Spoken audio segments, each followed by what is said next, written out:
안녕하세요. 5월 25일 수요일입니다. 한 주간의 중간을 또 지나가고 있습니다. 째각째각 빨리빨리 잘도 갑니다. 오늘은 신명기 12장 2절과 3절입니다. 너희가 쫓아낼 민족들이 그 신들을 섬기는 곳은 높은 산이든지 작은 산이든지 푸른 나무 아래든지 무론하고 그 모든 곳을 너희가 마땅히 파멸하며 그 단을 헐며 주상을 깨뜨리며 아세라상을 불사르고 또 그 조각한 신상들을 찍어서 그 이름을 그곳에서 멸하라. 아멘. 하나님의 백성들이 가나안 땅에 들어가면 평생에 지켜야 할 규례와 법도가 있다 그랬습니다. 오늘 말씀이 그것에 대한 첫 번째 이야기가 됩니다. 가나안 땅에 들어가면 너희가 쫓아낼 민족들이 있다는 거예요. 가나안 땅을 점령하고 있는 가나안 원주민들도 있고요. 그러니까 그냥 신도시에 들어가는 것이 아니라 원주민들이 있는 것을 점령해서 쫓아내고 거기서 차지한다는 거잖아요. 그래서 이제 그 가나안 땅에 들어가면 쫓아낼 민족들이 있어요. 원주민들. 그런데 그 가나안의 민족들이 하고 있는 일들이 뭐냐면 자기들의 신이 있잖아요. 가나안 원주민들이 섬기는 신이 있단 말입니다. 먼저 신들을 척결하라는 거예요. 신들을 다 아주 추적하고 수색해서 찾아가지고 쫓아내버리라는 거예요. 모든 신들을 다.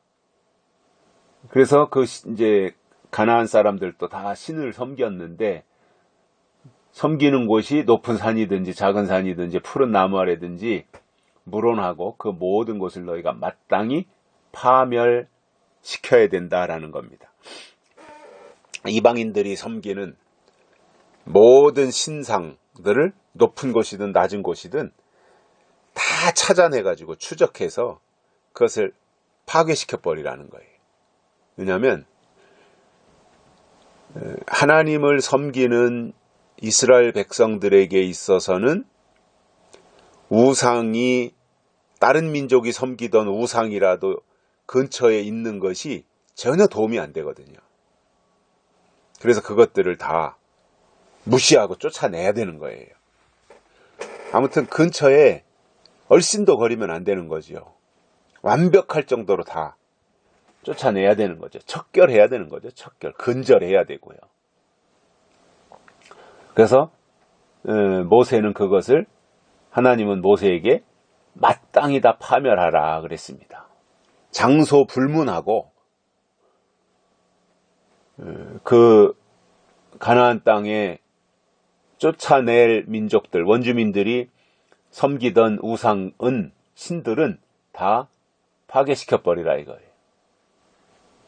높은 산에 있든지 작은 산에 있든지 뿐만 아니라 그 단을 다 헐어버리고 주상을 깨뜨려버리고 아세라상을 불살아버리고 그 조각한 신상들을 다 찍어서 그 이름을 그곳에서 멸하라 그랬습니다. 그러니까 다른 신을 섬기던 모든 제단들 그것은 마땅히 다 파멸시켜야 되고 아울러 그 우상의 나름대로 이름이 다 있단 말입니다. 신들의 이름이. 그 이름을 다 멸하라는 거예요. 지워버리라는 거예요. 그래서 하나님의 사람들이 그 정체성을 가지고 살아가는 데 있어서 가장 우선적으로 경계해야 될 것들이 있다면 다른 신이거든요. 그래서 성경은 철저하게 나 외에 다른 신을 섬기지 말아라 이렇게 말씀하셨는데 그 이유가 뭐냐면 물론 하나님이 완전한 신이기 때문에 당연히 이스라엘은 하나님을 신으로 섬겨야 되는 것이 맞지만 또 다른 하나는 그 하나님을 섬긴다고 하면서 그 우상들이 근처에 얼쩡대고 있으면 하나님을 섬기는 일에 지장이 된다는 겁니다.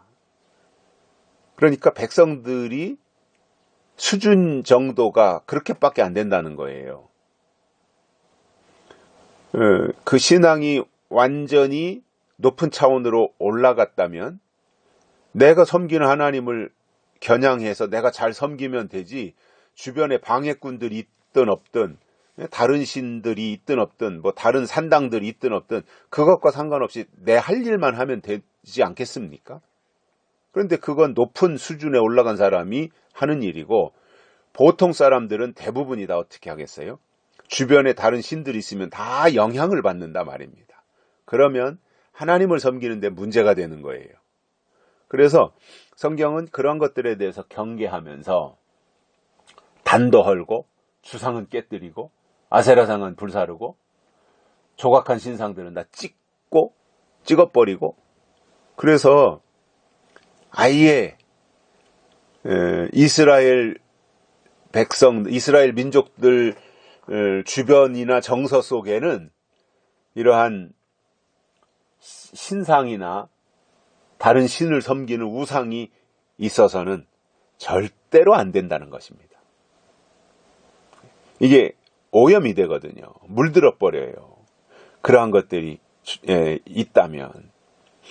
그러니 하나님은 질투하는 하나님이신데 이스라엘 백성들이 광야 거쳐서 가나안 땅까지 와가지고 거기서 다른 신을 섬기고 그러면 하나님이 얼마나 화가 나겠습니까? 너희들한테 내가 이 꼴을 보려고 그렇게 힘들게 광야를 거쳐서 가나안 땅까지 온 줄 아느냐? 그러면서 하나님이 얼마나 진노하시겠어요. 그래서 그때나 지금이나 저는 똑같다고 봅니다. 이것이 하나님의 뜻이고 이것이 하나님의 법이고 이것이 하나님의 계획이고, 이러한 내용들이 성경을 통해서 사실로 우리에게 와 닿으면 그 이외의 것들은 가치가 없는 거거든요. 그래서 그러한 것들에 대해서는 마음속에서라도 철저하게 다 깨뜨려 버려야 되는 거예요. 그래야 하나님이 그것을 믿음으로 보시고 인정하시는 거죠. 그런데 사람이 참 그게 어려운 부분이거든요. 예를 든다면 이런 거지 않겠습니까? 내가 친밀하게 좋은 관계를 유지하고 있었던 사람이 나하고 신앙의 방향이 달라요.